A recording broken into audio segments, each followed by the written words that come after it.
பாருங்கள், இரவில் ஒரு நபித்தோழர் ஒரு ஏழ்மையான நபித்தோழரை அழைத்து சென்று வீட்டில் உணவை கொடுத்தார். அந்த செய்தியை அறிவித்தது யார்? அவராக வந்தார். அல்லாஹ்வுடைய தூதர் ஸல்லல்லாஹு அலைஹி வஸல்லம் ஒருவரை சொர்க்கவாதி சொர்க்கவாதி சொர்க்கவாதி என்று அறிமுகப்படுத்தினார்கள். ஏன் அவரை சொர்க்கவாதி என்று சொன்னார்கள்?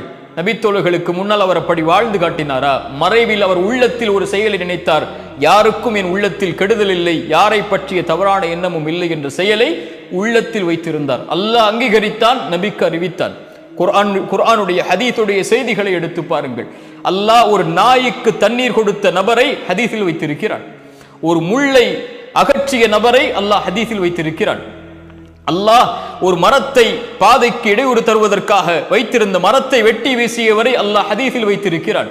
3 பேர் குகையில் மாட்டினார்கள். யா அல்லாஹ், இந்த செயலை அங்கீகரித்தால் எனக்கு உதவி செய். ஒருவர் சொன்னார், என் பெற்றோர்கள் சாப்பிடாமல் நான் சாப்பிட மாட்டேன். ஹதீஸில் இருக்கிறார் அவர். ஒருவர் சொன்னார், ஒரு பெண்ணை நான் நெருங்கும் போது அவர் அல்லாஹ்வை அஞ்சிக்கொள் என்றார், விலகிவிட்டேன். ஒருவர் எனக்கு கூலியாக கொடுத்து ஒருவருக்கு நான் கூலி கொடுத்தேன், அவர் வாங்காமல் சென்றார். அந்த கூலியை பாதுகாத்து ஆட்டு மந்தைகளை வளர்த்தேன். அதை அவர் வந்ததற்கு பிறகு அதை அவருடைய கரத்தில் கொடுத்தேன் என்று யா அல்லாஹ் நீ அங்கீகரித்தால் இந்த உதவியை செய்கின்றார்கள். இந்த 3 பேரும் 3 அல்லாஹ்விற்காக செய்த காரியங்களை கூறி இந்த 3 பேரும் இந்த ஹதீஸில். ஏன்? இவர்கள் மக்களுடைய அங்கீகாரத்தோடு இந்த செயலை செய்ய வேண்டும் என்று ஆசைப்படவில்லை. இவர்கள் எதிர்பார்த்ததெல்லாம் அல்லாஹ்வின் அங்கீகாரத்தை மட்டுமே. மக்களுடைய பார்வைக்காக செயலை செய்தால் ரசூலுல்லாஹி ஸல்லல்லாஹு அலைஹி வஸல்லம் சொன்னார்கள், ஷிர்க் இணை வைப்புடைய மறை இணை வைப்பு. ஒருவன் தொழுகையை தொழுவான், மக்கள் அந்த தொழுகையை தொழுவான் மக்களுக்கு அருகில் அதை அலங்கரித்து, மக்களுடைய பார்வைக்காக அதை அலங்கரித்து இவன் இணை வைப்புடைய மறைவை செய்கிறான் என்று அல்லாஹ்வுடைய தூதர் சொன்னார்கள். அல்லாஹ்வுடைய தூதர் சொன்னார்கள், நாளை மறுமையில் முதலாவது விசாரிக்கப்படக்கூடியவர்கள் இந்த 3 பேர். யார் அவர்கள்? முதலாம் அவர் ஷஹீத், அல்லாஹ்வுடைய பாதையில் மரணித்தவர். இரண்டாவது ஒருவர் காரி, குர்ஆனை அழகாக ஓதக்கூடியவர். மூன்றாவது ஆலிம், மார்க்கத்தை கற்று பேசக்கூடிய மனிதர். இந்த துறையிலும் இன்று பிரபலியம் தேவைப்படுகிறது. அல்லாஹ் அழைப்பான், ஷஹீத் ஏன் செய்தாய்? அவர் சொல்வார், யா அல்லாஹ் உன்னுடைய பாதையில் இறக்க வேண்டும் என்பதற்காக செய்தேன். அல்லாஹ் சொல்லுவான், மக்கள் உன்னை புகழ்ந்தார்கள், மக்கள் உன்னை ஷஹீத் என்று சொன்னார்கள், அதெல்லாம் சரி, நீ செய்தது அதற்காகவா? உன் உள்ளத்தை அறிந்தவன் நான். நீ பொய் சொல்லுகிறாய். உன்னை மக்கள் ஷஹீத் என்று போற்ற வேண்டும் என்பதற்காகத்தான் செய்தேன். யாருக்காக செய்தாய்? அவர்களிடத்தில் சென்று கூலியை வாங்கிக் கொள். காரி, குர்ஆனை ஓதினாய், எதற்காக ஓதினாய்? அவர் சொல்வார், யா அல்லாஹ் உனக்காகத்தான். பொய் சொல்லுகிறாய் அடியானே, மக்கள் உன்னை குர்ஆனை அழகாக ஓதக்கூடியவர் என்பதற்காகத்தானே குர்ஆனை அழகாக ஓதினாய், போய் பெற்றுக்கொள் நன்மை அவர்களிடத்தில். ஆலிம், மார்க்கத்தை கற்று பேசக்கூடியவர் அழைப்பார், அல்லாஹ் எதற்காக செய்தாய்? யா அல்லாஹ் உனக்காகத்தான் செய்தேன். அல்லாஹ் சொல்லுவான், இல்லை அடியானே, பொய் சொல்லுகிறாய், பொய் சொல்லுகிறாய். அல்லாஹ் பாதுகாப்பானாக. பொய் சொல்லுகிறாய். எதற்காக செய்தாய்? மக்கள் உன்னை அறிஞர் என்று போற்ற வேண்டும் என்பதற்காகத்தானே. போய் பெற்றுக்கொள். நீங்கள் பெற்றுக்கொள்ளலாம். நீங்கள் மார்க்கத்தை சொல்லக்கூடிய மனிதராக இருந்தால், மார்க்கத்தை எடுத்து வைக்கக்கூடிய நபராக இருந்தால், உங்கள் ஃபேஸ்புக்கில் எத்தனை பேர் இதை கமெண்ட் செய்திருக்கிறார்கள், எத்தனை பேர் இதை லைக் செய்திருக்கிறார்கள், எத்தனை பேர் ஃபாலோ செய்திருக்கிறார்கள், மக்கள் இதை ஏற்றுக்கொண்டார்களா, மக்கள் இதை பார்க்கிறார்களா, நான் பிரபலியமாகி விட்டேனா, மக்கள் மத்தியில் எனக்கு அங்கீகாரம் இருக்கிறதா, மக்கள் என்னை மதிக்கிறார்களா, மக்கள் என்னை அறிஞர் என்று போற்றுகிறார்களா, மக்கள் என்னை காரி என்று போற்றுகிறார்களா, மக்கள் என்னை சிறந்தவர் என்று போற்றுகிறார்களா என்று நீங்கள் பிரபலியத்தை மக்களிடத்திலே தேடிக்கொண்டிருந்தால் மறுமையில் அல்லாஹ் அழைத்து சொல்வான், யார் உங்களுக்கு லைக் செய்தார்களோ, யார் உங்களுக்கு கமெண்ட் செய்தார்களோ, யார் உங்களுடைய வீடியோக்களை ஷேர் செய்தார்களோ, அதைத்தானே எதிர்பார்த்தாய். அவர்களிடத்திலே சென்று நன்மைகளை வாங்கிக்கொள்.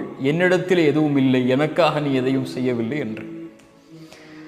அல்லாஹ் ரப்புல் ஆலமீன், அல்லாஹுவை அஞ்சக்கூடிய, அல்லாஹ் நிறைவோடு இந்த உலக வாழ்வில் வாழக்கூடிய, தனிமையில் மறைவில் அல்லாஹுவை வணங்கக்கூடியவர்களை அல்லாஹ் நேசிக்கிறான். அல்லாஹுடைய தூதருடைய இரவு வணக்க வழிபாட்டை அல்லாஹுடைய தூதர் எப்போதும் சொல்லவில்லை. அவர்களுடைய மனைவி அவர்கள் சொன்னார்கள், அல்லாஹுடைய தூதர் இரவில் வணங்குவார்கள். அல்லாஹுடைய தூதர் இந்த குர்ஆனுடைய வசனத்தை ஓதினால் அழுவார்கள். அபூபக்கர் ரலியல்லாஹு அன்ஹு, உமர் ரலியல்லாஹு அன்ஹு, பிலால் ரலியல்லாஹு அன்ஹு ஒருபோதும் அல்லாஹுடைய தூதரிடத்திலே வந்து, அல்லாஹுடைய தூதரை உது செய்தால் 2 ரக்அத் தொழுவேன் என்று சொல்லவில்லை. அல்லாஹுடைய தூதர் அழைத்து கேட்டார்கள், சொர்க்கத்தில் எனக்கு முன்னால் நடந்து சென்றாய் பிலால், என்ன காரணம்? அஹ்மத் பின் ஹம்பல் பள்ளிவாசலில் இரவில் தூங்குவதற்காக செல்லுகிறார்கள். அடித்து விரட்டப்படுகிறார். நான் இமாம் அஹ்மத் என்று அவர்கள் சொல்லவில்லை, நான் மிகப்பெரிய இமாம் என்று அவர்கள் சொல்லவில்லை. ரசூலுல்லாஹி ஸல்லல்லாஹு அலைஹி வஸல்லமுடைய வாழ்நாளில் ஒரு பள்ளிவாசலில் வேலை செய்த ஒரு பெண்மணி மரணித்து விடுகிறார்கள். பள்ளிவாசலை சுத்தப்படுத்திய பெண்மணி, மக்கள் மத்தியில் பிரபலியமாக இல்லை. அவர்கள் இறந்து விட்டதற்கு பிறகு அடக்கம் செய்து விடுகிறார்கள். அல்லாஹுடைய தூதர் வருகிறார்கள், எங்கே அந்த பெண்மணியை காணவில்லை என்கிறார்கள். அல்லாஹுடைய தூதரை மரணித்து விட்டார்கள் அவர்கள் என்றார்கள். அல்லாஹுடைய தூதர் சொன்னார்கள், என்னை அந்த பெண்ணுடைய கபரை காட்டுங்கள் என்று கூறி அல்லாஹுடைய தூதர் சென்று அந்த கபரில் நின்று அல்லாஹ் அந்த பெண்ணுக்காக துஆ செய்தார்கள். அந்த இடத்தில் நாம் இருந்திருக்க வேண்டும் என்று ஆசைப்படுவோமா? இல்லையா? ஆனால் அந்த பெண் பிரபலியமான பெண் அல்ல. இப்படி ஏராளமாக அடுக்கிக் கொண்டே போகலாம். அல்லாஹை வணங்கக்கூடியவர்கள் ரப்பிடத்தில் மட்டும்தான் அங்கீகாரத்தை எதிர்பார்ப்பார்கள். அல்லாஹ் அவர்களை அங்கீகாரத்தோடு வைப்பான். சஹாபாக்களுடைய எந்த முகமாவது நமக்கு தெரியுமா? இமாம்களுடைய எந்த முகமாவது நமக்கு தெரியுமா? நல்ல அறிஞர்களுடைய, நல்ல இறைநேசர்களுடைய எந்த முகமாவது தெரியுமா? ஆனால் அவர்களுடைய பெயர்களை கேட்டால் ரலியல்லாஹு அன்ஹு, அல்லாஹ் அவர்களை பொருந்தி கொள்ளட்டும் என்று சொல்கிறோமே, ஏன்? அவர்களுடைய செயல்களை அல்லாஹ் அங்கீகரித்திருக்கிறான். என் செயலை, என் செயல்பாடுகளை அல்லாஹ் அங்கீகரித்திருக்கிறானா இல்லையா? இதுதான் நான் கேட்டுக்கொள்ள வேண்டிய கேள்வி. ரப்பிடத்திலே நான் யார்?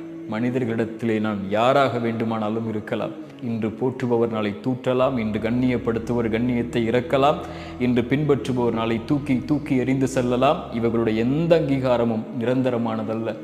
என் ரப்புடைய அங்கீகாரம் மட்டும்தான் நிரந்தரமானது. என்னை படைத்தவனவன், அவனிடத்தில் மட்டும்தான் நான் திரும்பி செல்ல இருக்கிறேன். அவனிடத்தில் நான் யார்? மறைவில் அல்லாஹை வணங்கக்கூடியவர்களை அல்லாஹ் நேசிக்கிறான். அஸ்ஸலாமு அலைக்கும். அல்லாஹுடைய தூதர் ஸல்லல்லாஹு அலைஹி வஸல்லம் அர்ஷின் நிழல் 7 கூட்டத்தார்களுக்கு என்று சொன்னார்கள். அதில் ஒருவர் வலதுகரம் தர்மம் செய்யும், இடதுகரத்திற்கு கூட தெரியாமல். இன்னொரு நபர் தனிமையில் அல்லாஹ்வை நினைவு கூறுவார், அதனால் அவர்களுடைய கண்கள் கண்ணீரை வடிக்கும். இந்த நபர், இந்த இருவரும் மக்கள் மத்தியில் அறியப்பட வேண்டும் என்பதற்காக தர்மம் செய்யவில்லை, மக்கள் மத்தியில் அறியப்பட வேண்டும் என்பதற்காக கண்ணீர் வடிக்கவில்லை. இந்த இருவருடைய செயலையும் அல்லாஹ் அங்கீகரித்து அல்லாஹ் அவர்களை நாளை மறுமையில் அர்ஷின் நிழலை கொடுப்பான் என்று அல்லாஹுடைய தூதர் ஸல்லல்லாஹு அலைஹி வஸல்லம் சொன்னார்கள். அல்லாஹுடைய தூதர் ஸல்லல்லாஹு அலைஹி வஸல்லம் சபையில் ஒருவர் கடந்து செல்கிறார்.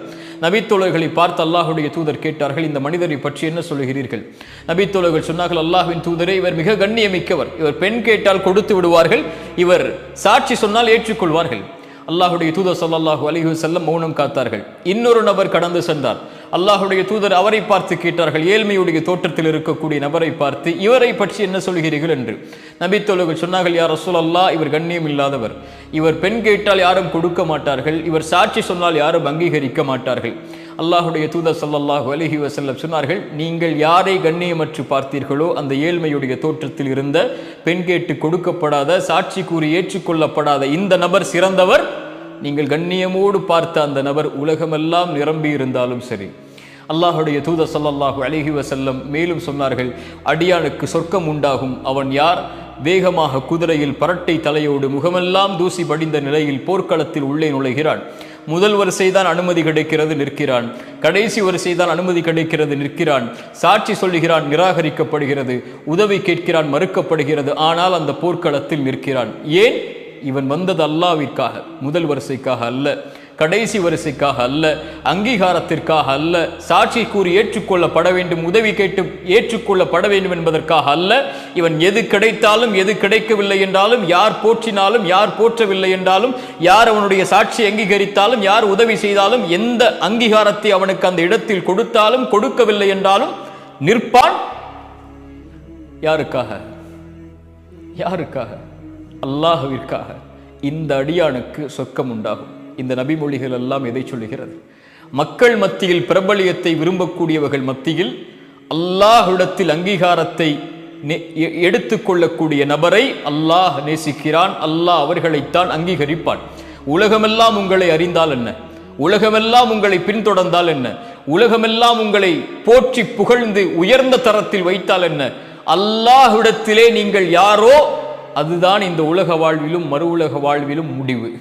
இதை அறியாத பலர் மக்கள் மத்தியில் பிரபலியத்தை தேடி ஓடிக்கொண்டிருக்கிறார்கள். என்னை அவர் அறிந்து கொள்ள வேண்டும், என்னை இவர்கள் அறிந்து கொள்ள வேண்டும், என்னை இவர்களெல்லாம் பின்தொடர வேண்டும். சோசியல் மீடியாக்களுடைய இந்த களத்தில் என் வீடியோக்களை இத்தனை பேர் பார்க்க வேண்டும், இத்தனை பேர் லைக் செய்ய வேண்டும், இத்தனை பேர் ஷேர் செய்ய வேண்டும், இத்தனை பேர் கமெண்ட் செய்ய வேண்டும், இத்தனை பேர் என்னை ஃபாலோ செய்ய வேண்டும் என்று பிரபலியத்தை தேடி ஓடிக்கொண்டிருக்கக்கூடிய நபர்கள் மத்தியில் அல்லாஹுவை தனிமையில் மறைவில் வணங்கக்கூடிய அடியானை அல்லாஹ் நேசிக்கிறான். எது மேலானது? ரசூலுல்லாஹி ஸல்லல்லாஹு அலைஹி வஸல்லம் சபையில் உட்கார்ந்தால் அல்லாஹ்வுடைய தூதர் யார் என்று தெரியாது. நபித்தோர்களுடைய வாழ்வு ஒட்டுமொத்தத்தையும் படித்து